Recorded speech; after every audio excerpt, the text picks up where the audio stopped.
Hello বন্ধুরা, welcome back. চলে এসেছি নতুন একটা ভিডিও নিয়ে। আশা করি তোমরা ভালো আছো, সুস্থ আছো, আর খেলা দেখতে থাকো, খেলাকে সাপোর্ট করো। আর যদি ভিডিওগুলো ভালো লাগে তাহলে অতি অবশ্যই কিন্তু তোমরা সাবস্ক্রাইব করে দাও, লাইক কমেন্ট শেয়ার কিন্তু অবশ্যই করে দিও। চলো ভিডিওটা এগোনো যাক। ইস্টবেঙ্গল এখন যে বর্তমান পরিস্থিতিতে রয়েছে, গত 3 বছর বা গত বছরের তুলনায় বা পাস্টে যা ছিল তার থেকে ভালো একটা জায়গায় রয়েছে এবং কোচের হাত ধরে নতুন স্বপ্ন দেখছে ইস্টবেঙ্গল এবং সমর্থকরা। মোহনবাগানের সাথে অবভিয়াসলি সবাই জানে, মোহনবাগান এসজি, তাদের সাথে আমাদের প্রায় বলা যেতে পারে যে হয়তো মেন টিমের অনেক প্লেয়ারই ছিল না। আমাদের বোরজা খেলেনি, সাউল ক্রেসপো চলে গেছে, যাই হোক ইটিসি। তা সেই টিম নিয়ে আমরা ওদের একদম ফার্স্ট 11 যেটাকে বলা হয়, সেখানে হয়তো দুজন প্লেয়ার অফ ছিল, আনোয়ার আলী আর ব্র্যান্ডন হ্যামিল চোটের জন্য চলে যায়। বাদবাকি পুরো দলটাই কিন্তু একদম সিনিয়র দল এবং 70 কোটি যেটাকে বলা হয়, 70 কোটি থেকে আমি যদি সরিয়ে দিই 68 কারোরের মতন হয়তো টিমের ভ্যালু হবে, বা 65 এরকম হবে ভ্যালু। তো একটা ওই টিমের সাথে যথেষ্ট লড়াই করেছে এবং ফাইট করেছে, সেটা অবভিয়াসলি সবাই দেখেছে, সেটা অনেক পুরনো এখন অতীত।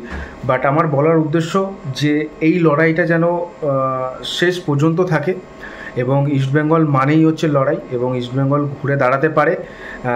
ইস্টবেঙ্গল লড়াই করেই ঘুরে দাঁড়িয়েছে। সময় প্রত্যেকটা মানুষের জীবনে খারাপ যেতে পারে, তেমনি ইস্টবেঙ্গলেরও সেম। বাট কোচ কার্লোস কুয়াদ্রাদের নেতৃত্বে ইস্টবেঙ্গলকে যেন অন্যরকম ইস্টবেঙ্গল লাগছে। আমরা যে 3 বছরের ইস্টবেঙ্গলকে দেখেছি, সেই ইস্টবেঙ্গলের সাথে ইস্টবেঙ্গলের হচ্ছে মানে বিস্তর ফারাক। এই ইস্টবেঙ্গল হচ্ছে গোল খাবো না এবং আমরা কাউন্টার অ্যাটাক করবো, যখন গোলের প্রয়োজন হবে আমরা অ্যাটাকিং করে গোল তুলে নেবো, এরকম মনোভাব নিয়ে। এবং ভিক্টর ভাস্কোয়েজ এবং ফেলিসিও দুজন আসাতে আমি মনে করি এই টিমটা আরও শক্তিশালী হবে। ফেলিসিও যে একটা সেরা জায়গা থেকে আসছে, চাইনিজ সুপার লিগের ফার্স্ট ডিভিশন মানে সেকেন্ড ডিভিশনের টিমের থেকে কোচ হয়ে সার্জিও লোবেরা কোচ হয়ে এসছে উড়িষ্যার, সেই লিগেরই first tier league Chinese super league, সেইখানকার প্লেয়ার আসছে ইস্ট বেঙ্গলে। এবং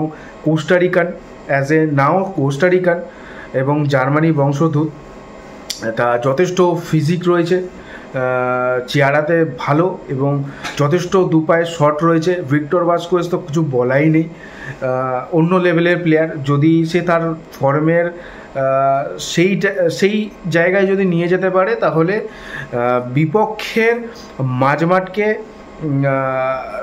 শেষ করে দিতে পারে, এরকম টাইপের প্লেয়ার।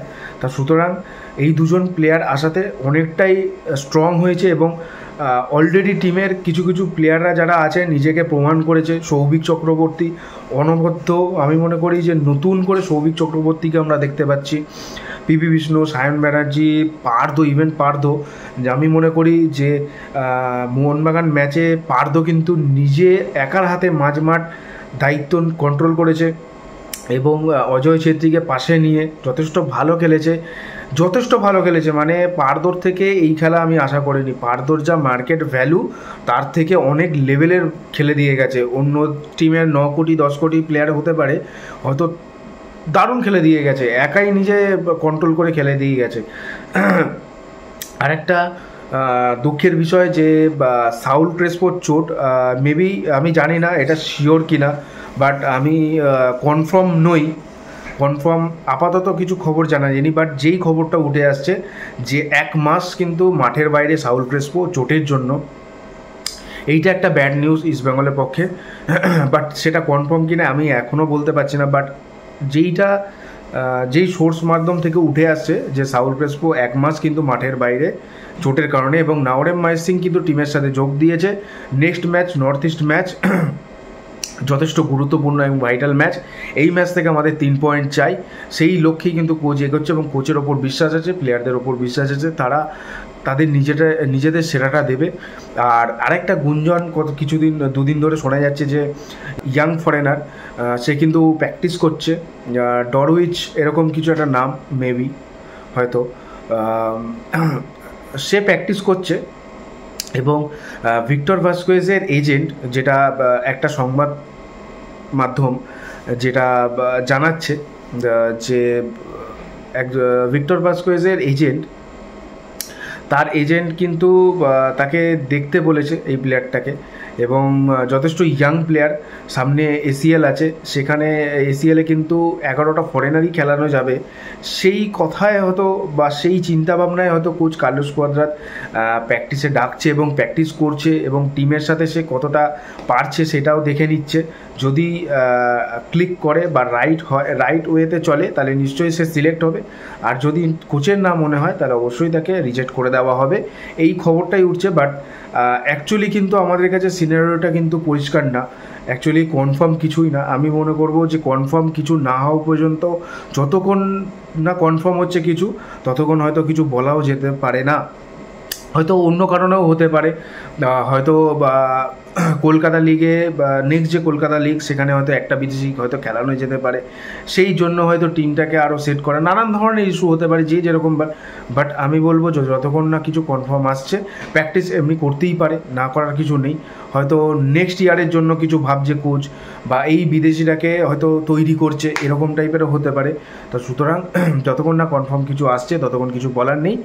আর একটাই কথা বলবো, টিমের ওপর বিশ্বাস রাখুন, ইস্টবেঙ্গল টিম ঘুরে দাঁড়িয়েছে, ভবিষ্যতে আরও ডেঞ্জারাস টিম হবে এবং বিপক্ষের ডিফেন্স থেকে শুরু করে জাল দুটোই ছিঁড়ে ফেলবে।